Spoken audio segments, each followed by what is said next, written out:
Luma Island is a crafting and farming sim with adventure elements released November 2024 for PC. I received a key for the game on Keymailer. Developers, thank you for the key. There are two modes to play, Pirates or Vanilla.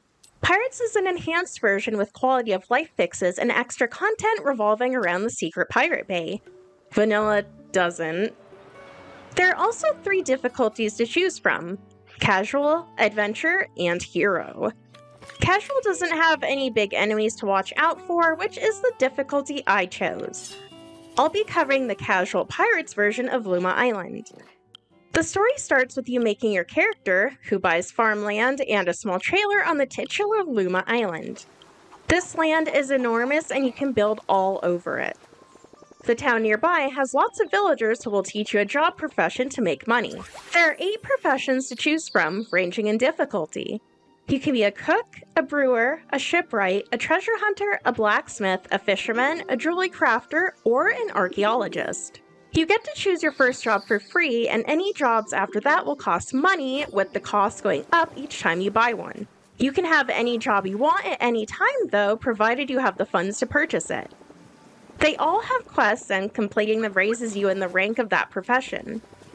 These generally follow the same formula. Get materials to create a specific item, sell it, then go back to the job giver when you finish them all.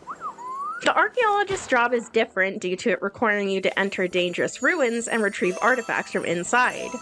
You get a certain number of chances to take hits while in the temple before you lose it for good and have to start over. The town is full of shops, including restaurants, a general store, a pet store, a farm, a blacksmith, a magic bookshop, and more. You can also upgrade your tools and purchase blueprints for new building structures. There are villagers to interact with, but they don't have much to say besides generic conversation and some story lore.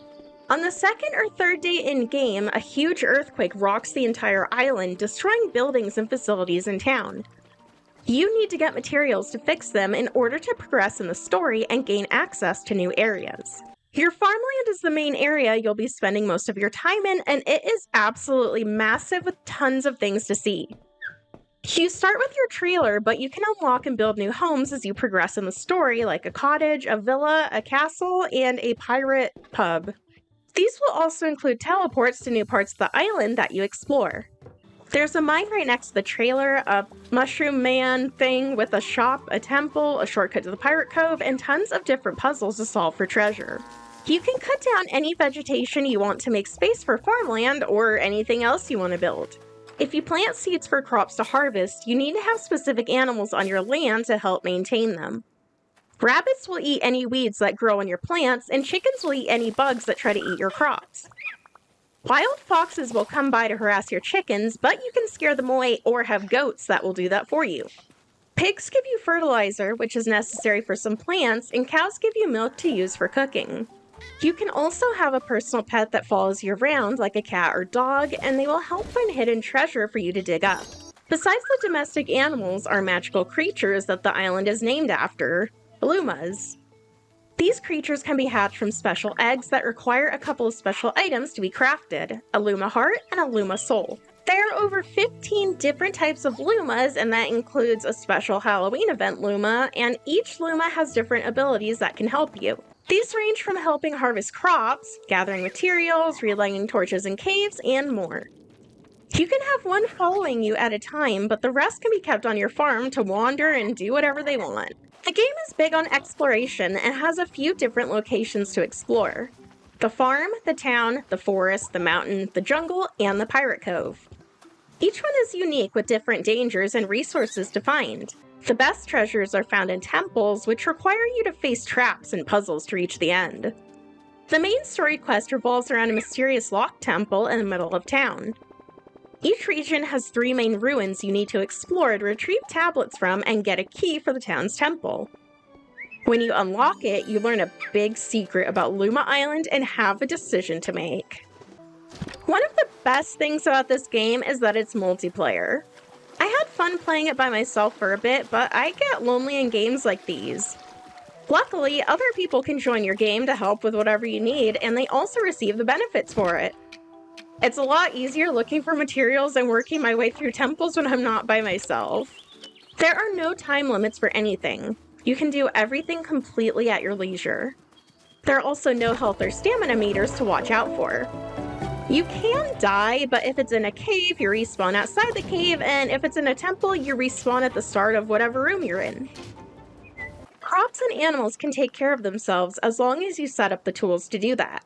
You can build sprinklers for the crops that also automatically use fertilizer, and feeding troughs can be filled up with hay to keep your animals fed every day. Your inventory is limitless, but you can build chests to put things away in just for organization. Money is hard to make at first, but if you keep crafting and working on your job quests, it'll add up quickly. It also goes quickly though, so there's a lot of incentive to keep crafting. When you craft items for the first time for a job, they all require Luma energy. Luma energy can only be gathered from Lumas, and you can get them either by petting them and or feeding them Luma food. The higher the quality of the item, the more Luma energy you'll need. Like the domestic animals, you can fill up a feeding trough with Luma food for them. The graphics aren't amazing. They kind of remind me of a PS2 game, but they also don't need to be amazing. They work great just the way they are. The character creator is so cute, and so are all of the animals and Lumas. I love how every location in the game looks, and a lot of them are beautiful. It has an extremely cozy feel, and you can customize your land however you want. There is no voice acting, but it doesn't need it. I like how calm the music is, and the ambiance is great. There aren't any issues I've had with the game. The only things I would like to see would be more customization inside your home and relationships. Right now, the homes are automatically furnished when you build them, and it would be cool to customize them on the inside. The villagers also don't have much going for them. I'd like to see a relationship system implemented so they're more relevant. Luma Island is such a fun, cozy game, and I'm so glad I got the key from Keymailer. It's one of the ones I was really hoping I would get. If you like games like Harvest Moon, Stardew Valley, My Time At, etc., you will have a blast with this one. It's even more fun with someone else, so I highly recommend having another person play it with you. I have put over 50 hours into the game at this time of writing, and I know I'll be playing it more after this video is released. Thank you for watching the video. Leave a like if you liked it, subscribe if you want to see more content, leave a comment what your favorite cozy game is, because there's so many, and it's always fun finding what people like and seeing all the differences and blah blah blah. Thank you to my patrons on Patreon. Please pledge to me if you would like to help support me. I also have a Discord server where I update like all of my stuff, and I'll start putting the invite link to that and stuff. I have a demo for Swords of Heart. I also have released my game, The Howling Silence, a visual novel. So check those out. I have Redbubble stuff for sale. I have a lot of stuff going on now, man. And I think that's about it for now. Thank you for watching.